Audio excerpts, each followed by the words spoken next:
Good morning students. நம்ம last கிளாஸில் என்ன பண்ணியிருந்தோம் அப்படின்னா ஆர்எல்சி சீரியஸ் சர்க்யூட்டுடைய ரெசோனன்ஸ் கண்டுபிடிச்சோம். ரெசோனன்ஸ் வந்து என்ன பண்ணியிருந்தோம் பார்த்துருந்தோம். அதே போல் நமக்கு வந்து அதில் கியூ ஃபேக்டர்ஸும் கண்டுபிடிச்சிருந்தோம். கியூ ஃபேக்டர்ஸ் என்ன பண்ணியிருந்தோம் கண்டுபிடிச்சிருந்தோம். ஸோ நம்ம அந்த ரெசோனன்ஸை வச்சையும் கியூ ஃபேக்டரை வச்சும் நம்ம ஒரு சம்மு பார்ப்போம் அப்படின்னு நான் லாஸ்ட் கிளாஸ்ல சொல்லியிருந்தேன். சரியா? ஸோ அந்த சம்மில் ஒரு மாடல் தான் இப்போ நான் எழுதி போட்டிருக்குது. இந்த சம்மில் ஒரு மாடல் தான் என்னது இப்போ நான் எழுதி போட்டிருக்கேன். சரியா? இந்த சர்க்யூட்ல பார்த்துக்கிட்டீங்க அப்படின்னா, ஐ மீன் இந்த சம்மில் பார்த்துக்கிட்டீங்க அப்படின்னா a series circuit with R அப்படின்னா என்னது ரெசிஸ்டன்ஸ். ஸோ ரெசிஸ்டன்ஸ் வந்து 5 ஓம். ரெசிஸ்டன்ஸ் வந்து என்னது 5 ஓம். L அப்படின்றது என்னது inductor.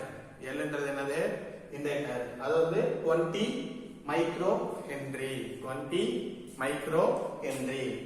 And the available of capacitor C.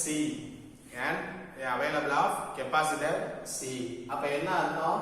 ஒரு சீரியஸ் சர்க்யூட்னு சொல்லிட்டாங்க. சோ சீரியஸ் சர்க்யூட்னு சொல்லிட்டு நமக்கு என்ன பண்ணிருக்காங்க? ரெசிஸ்டர், இண்டக்டர், கெபாசிட்டர் கொடுத்திருக்காங்க. ரெசிஸ்டர், இண்டக்டர், கெபாசிட்டர் கொடுத்திருக்காங்க. So first given data.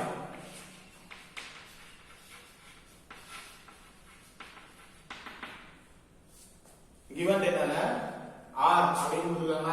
So R is equal to 5 ohm. 5 ohm. L வந்து எவ்வளவு? 20 மைக்ரோ ஹென்றி.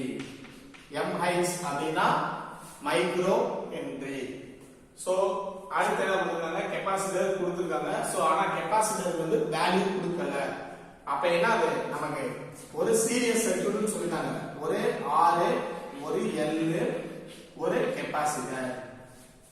ஒரு R, ஒரு L, ஒரு கெபாசிட்டர். சரியா? இப்போ இது எல்லாமே கொடுத்துட்டு இதுல என்ன சொல்லிருக்காங்க?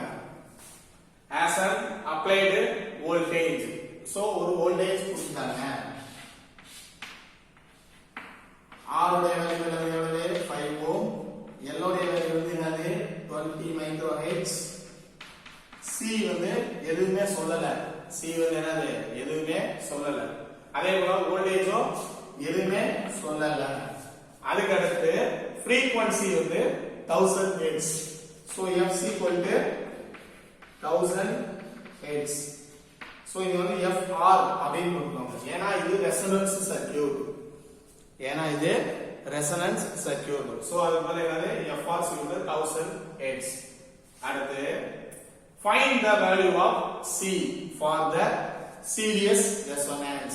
Find the value of C for the series resonance. அப்படிதான் என்னது?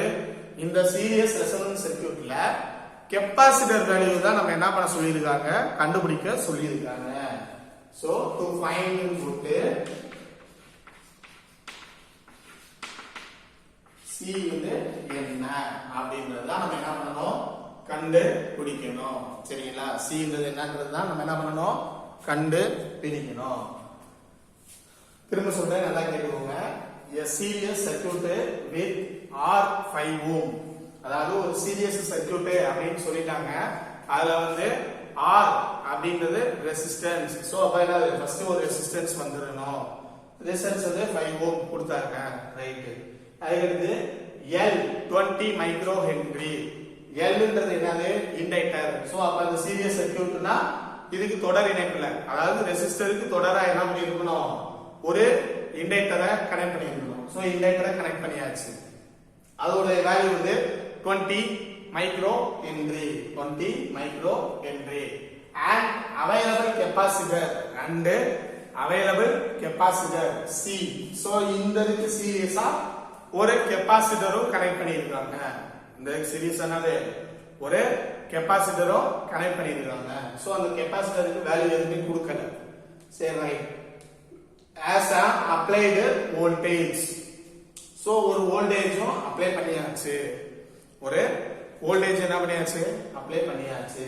and frequency 1000 hertz. frequency 1000 hertz. அதாவது இந்த சீரியஸ் சர்க்யூட்ல போகக்கூடிய frequency வந்து எவ்வளவு? 1000 hertz. சோ அந்த 1000 hertz நம்ம தனியா எழுதியாச்சு. find the value of C for the series resonance. Find the value of C for the series resonance. அதாவது series resonanceல இருக்கக்கூடிய C அதாவது கெபாசிட்டர் வேல்யூ என்ன பண்ண சொல்லிருக்காங்க கண்டுபிடிக்க சொல்லிருக்காங்க. சோ given data போட்டாச்சு, ஃபைண்டும் தெரிஞ்சிருச்சு. இப்போ நமக்கு சொல்யூஷன் போணும். சொல்யூஷன் அப்படின்னா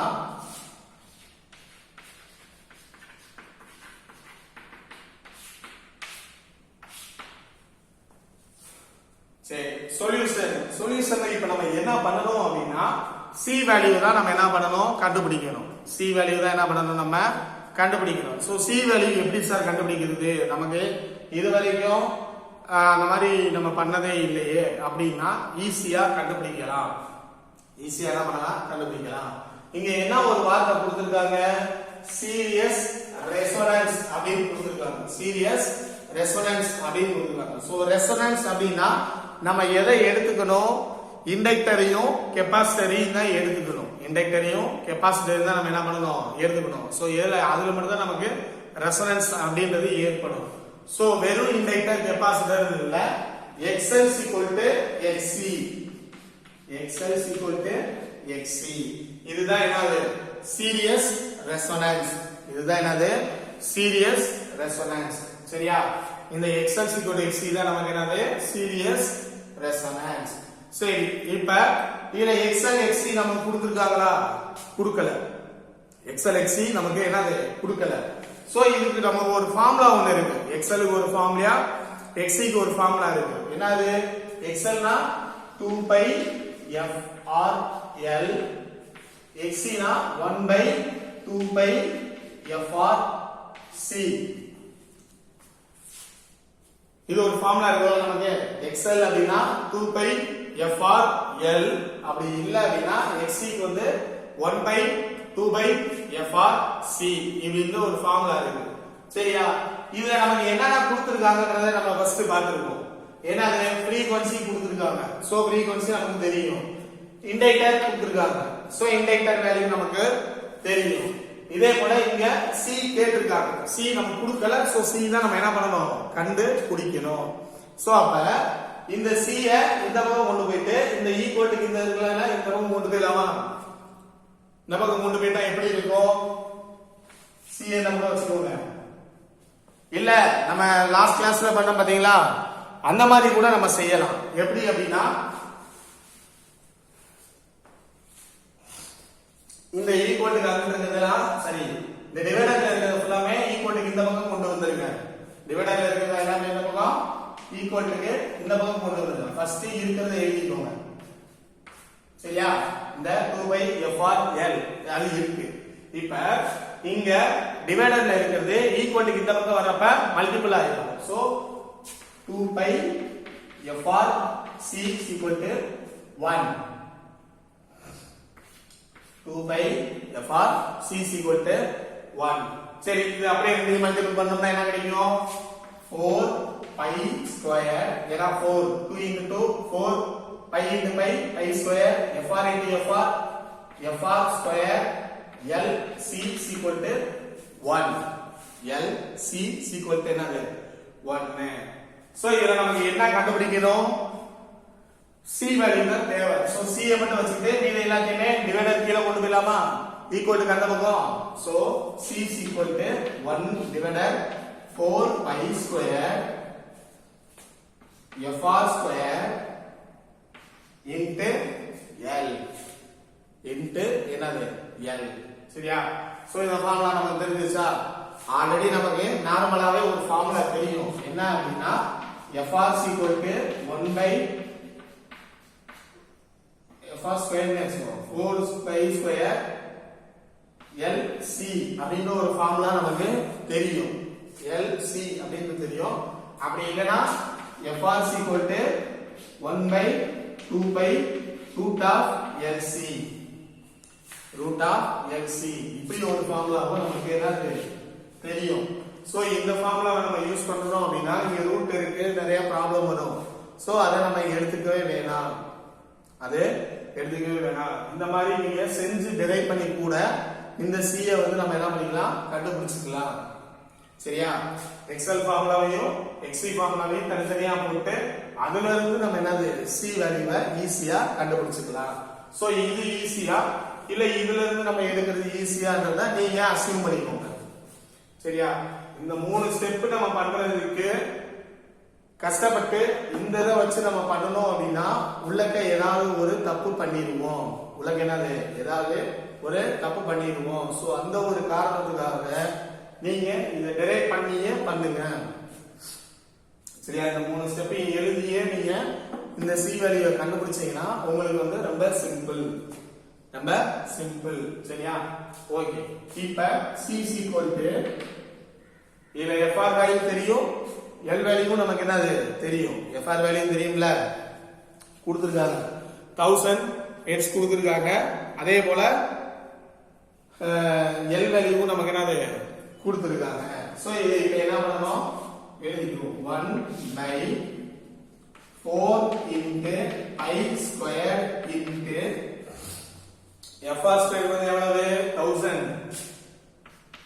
1000 ஸ்கொயர் இன்டு L உடைய வேல்யூ வந்து 20 மைக்ரோ ஹென்றி. சோ இங்க 20 மைக்ரோ ஹென்றி அப்படினா 20 × 10⁻³ சோ இத வந்து ஹென்ரியா நம்ம மாத்தணும்.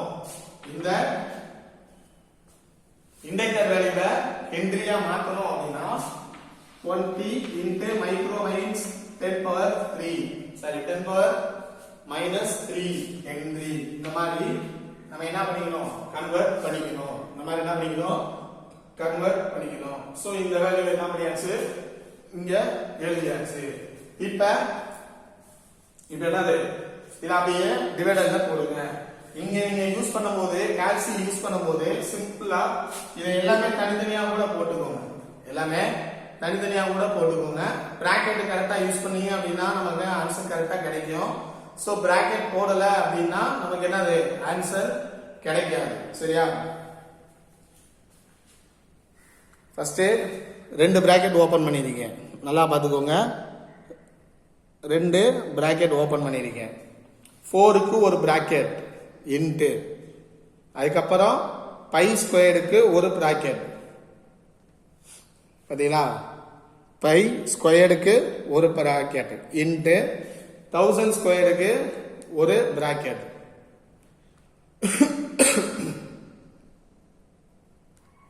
1000² ஒரு பிராக்கெட் இன்டு இந்த 20 × 10⁻³ இதுக்கு ஒரு பிராக்கெட் போட்டு கடைசியா என்ன பண்ணிருக்கேன் க்ளோஸ் பண்ணிருக்கேன்.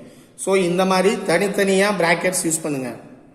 ஓகேவா? தனித்தனியா பிராக்கெட் யூஸ் பண்ணா மட்டும் தான் நமக்கு ஆன்சர் கிடைக்கும். ஃபர்ஸ்ட் இந்த ஓபன்ல 2 பிராக்கெட் ஓபன் பண்ணி ஃபர்ஸ்ட் 4 க்ளோஸ் பண்ணிருக்கேன். இந்த 4 அதுக்கப்புறம் இந்த π² இந்த 1000², அதுக்கப்புறம் இந்த 20. சரியா? 4 க்ளோஸ் பண்ணிருக்கேன். நெக்ஸ்ட் π², அடவா சரி, இதுல இந்த கீ ஒர்க் ஆகல. ஸோ எல்லாமே என்னது தனித்தனியாக தான் நான் போட்டிருக்கேன். போட்டுட்டு ஈக்குவலா நீங்க கரெக்ட் பண்ணீங்க அப்படின்னா நமக்கு ஒரு ஆன்சர் கிடைக்கும். இந்த ஒரு ஆன்சர் வரும். ஸோ இந்த ஆன்சரை 1 டிவைடட் ஆன்சர் அப்படின்னு போட்டுறணும். ஏன்னா இதை எழுதக்கூடாது, நம்ம இதை டைரக்டா எடுத்துக்கிற கூடாது. ஏன்னா ஈக்குவலுக்கு அந்த பக்கம் 2 டாட் அல்லது 3 டாட் எடுப்போம் அப்படின்னு நம்ம சொல்லியிருந்தோம். ஸோ இந்த சம்முக்கு வந்து அந்த மாதிரி எடுக்க வேணாம். 1 டிவைடட் ஆன்சர் பார்த்தீங்கன்னா இது அப்படியே என்ன ஆயிரும் நமக்கு டோட்டலா கிடைச்சிரும். ஸோ டோட்டலா கிடைச்சிச்சுன்னா 1.26 இன்ட்டு இங்க பாத்துக்கோங்க 10⁻⁻6 அப்படின்னு வந்திருக்கு. ஸோ 1.26 மட்டும் எழுதுவோங்க. C is equal to 1.26 into 10⁻⁻6 farad. கெபாசிட்டரோட யூனிட் வந்து என்னது farad. சரியா?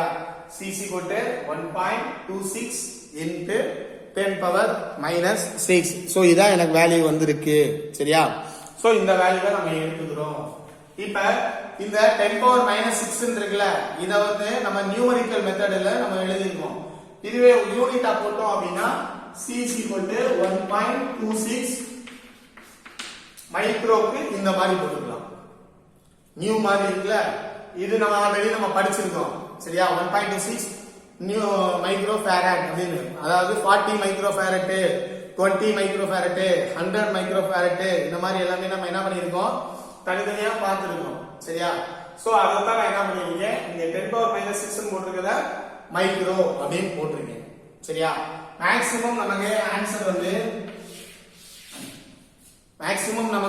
வந்து 10 பவர் மைனஸ் 6 ல தான் வரும் 10 பவர் மைனஸ் 6 ல தான் என்னது வரும் சோ அந்த 10 பவர் மைனஸ் 6 கரெக்டா வந்துச்சு அப்படின்னா நமக்கு வேல்யூ கரெக்டா இருக்கும் இல்லனா வேல்யூ வந்து தப்பா இருக்கும் சரியா சோ இத நல்லா பாத்துக்கோங்க இதுதான் கெபாசிட்டர் கண்டுபிடிக்கிறதுக்கான ஃபார்முலா சோ இதுல என்ன பண்ணிருப்பாங்க அப்படின்னா ஒரு சில சம்முல வந்து இண்டக்டர் கண்டுபிடிக்க சொல்லுவாங்க கெபாசிட்டர் கொடுத்து என்ன பண்ண சொல்லிருப்பாங்க இண்டக்டர் கண்டுபிடிக்க சொல்லிருப்பாங்க சோ நம்ம அதுக்கு தகுந்த மாதிரி ஃபார்முலா மட்டும் என்ன பண்ணிக்கணும் சேஞ்ச் பண்ணிக்கணும் இங்க சி யூஸ் பண்ணோமா அதுக்குள்ள இங்க என்னது எல்லாம் மட்டும் யூஸ் பண்ணிட்டாலே போதும் எல்லாம் மட்டும் யூஸ் பண்ணிட்டா போதும் இது ஒரு சிம்பிள் கான்செப்ட் இது வந்து என்னது ஒரு சிம்பிள் கான்செப்ட் சரியா சோ இந்த கான்செப்டை நீங்க ஈஸியா நம்ம என்ன பண்ணிக்கலாம் கண்டுபிடிச்சிக்கலாம் ஈஸியா என்ன பண்ணிக்கலாம் கண்டுபிடிச்சிக்கலாம் ஓகேவா தம்பி இதுதான் கெபாசிட்டர் கண்டுபிடிக்கிறதுக்கு ஃபார்முலா சரியா திரும்ப சொல்றேன் நல்லா கேட்டுக்கோ ஒரு சீரியஸ் சர்க்யூட் கொடுத்திருக்காங்க சீரியஸ் சர்க்யூட்ல ரெசிஸ்டன்ஸ் வேல்யூ கொடுத்திருக்காங்க இண்டக்டர் வேல்யூ கொடுத்திருக்காங்க கெபாசிட்டர் இருக்குன்னு மட்டும் சொல்லியிருக்காங்க கெபாசிட்டர் இருக்குன்னு மட்டும் சொல்லியிருக்காங்க சோ இத மட்டும் நம்ம என்ன பண்ணியாச்சு ஒரு டயகிராம் வரைஞ்சாச்சு சரியா அதுக்கப்புறமா இதுல as an applied voltage so ஒரு வோல்டேஜ் நமக்கு என்ன பண்ணிருக்காங்க அப்ளை பண்ணிருக்காங்க இதுல போகக்கூடிய frequency 1000 Hz இதுல போகக்கூடிய frequency என்னது 1000 Hz சோ அந்த 1000 Hz நம்ம என்ன பண்ணியாச்சு எழுதியாச்சு right find the capacitor value so capacitor value என்ன பண்ண சொல்லிருக்காங்க கண்டுபிடிக்க சொல்லிருக்காங்க எதை வச்சு சீரியஸ் ரெசோனன்ஸ் வச்சு தான் கண்டுபிடிக்கணும் அப்படின்னு சொல்லிருக்காங்க சீரியஸ் ரெசோனன்ஸ் இந்த வேர்ட் இருக்கான்னு பாத்துக்கோங்க இந்த வேர்ட் இருக்கான்றத பாத்துக்கோங்க சரியா